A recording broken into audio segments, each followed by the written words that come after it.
आइए दोस्तों, एक्सेल में एक नया टॉपिक के बारे में हम लोग देखते हैं। एक्सेल में हम लोग ये सीखते हैं, जैसे अटेंडेंस। अगर कोई हमारे मतलब मान लीजिए हमारी कंपनी में कई सारे एम्प्लॉय काम कर रहे हैं, तो वो खुद से कुछ अटेंडेंस वगैरह बना के गए। अब जैसे जिस दिन प्रेजेंट है उस दिन वो अपना अपने नाम के सामने, जैसे संडे के दिन जैसे राजेश नाम का एक एम्प्लॉय है, संडे के दिन प्रेजेंट है, तो ये भी प्रेजेंट है, ये भी प्रेजेंट है।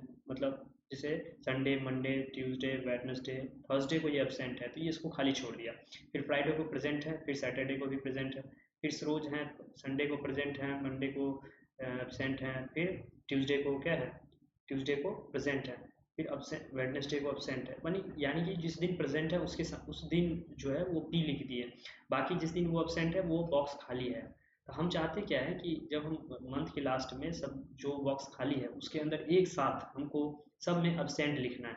तो हम कैसे लिखेंगे, मतलब एक साथ, मतलब हम जितने भी खाली सेल है उस वो खाली ना रहे, वो एक साथ, मतलब हम अगर सब में मैनुअली ए एब्सेंट इस तरह से लिखना शुरू कर देंगे तो पता चलेगा। मान लीजिए ये तो छोटा एम्प्लॉय है, मतलब नंबर ऑफ एम्प्लॉय यहाँ पे कम है, इस वजह से हम तो लिख भी सकते हैं, लेकिन मान लीजिए 200, 250, 300 रहेगा, तो इस तरह से हम एब्सेंट सब खाली बॉक्स में एब्सेंट लिखने में हमको बहुत टाइम लग जाएगा।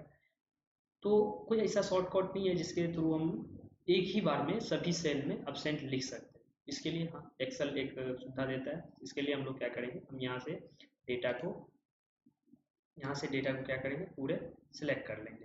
पूरे डेटा हमारा सिलेक्ट हो चुका है। अब हम जाएंगे फाइंड एस होम टैब के अंदर, ये फाइंड सिलेक्ट ऑप्शन है, इसके अंदर गो टू स्पेशल ये एक ऑप्शन है, इस पर हम क्लिक करेंगे। अब हम यहाँ पे क्या करेंगे, ब्लैंक सेल पर यहाँ से क्लिक कर देंगे और ओके बटन पे हम क्लिक कर देंगे। ठीक है। अब किसी किसी एक ब्लैंक सेल में हम यहाँ से लिखते हैं एब्सेंट, ABSENT, एब्सेंट। और इसको हम क्या करेंगे, यहाँ से सिलेक्ट करके इस एब्सेंट को हम यहाँ इसका कलर हम रेड कर लेते हैं। ठीक है। और इसका कलर रेड कर लेंगे और इसका फॉन्ट का साइज जो है थोड़ा छोटा कर लेते हैं। ठीक है, या थोड़ा बड़ा कर लीजिए थोड़ा, ताकि दिखे भी, और इसको बोल्ड कर लेते हैं। ठीक है।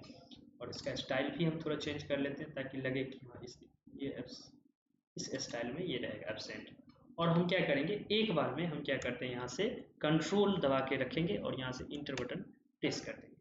अब देखेंगे सब में एक साथ एब्सेंट खुद ब खुद लिखा गया। ठीक है।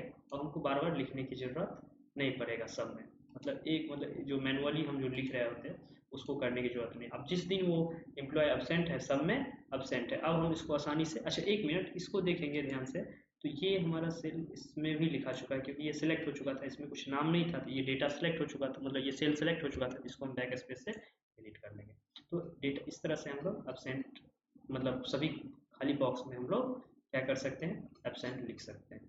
ठीक है, ये था एक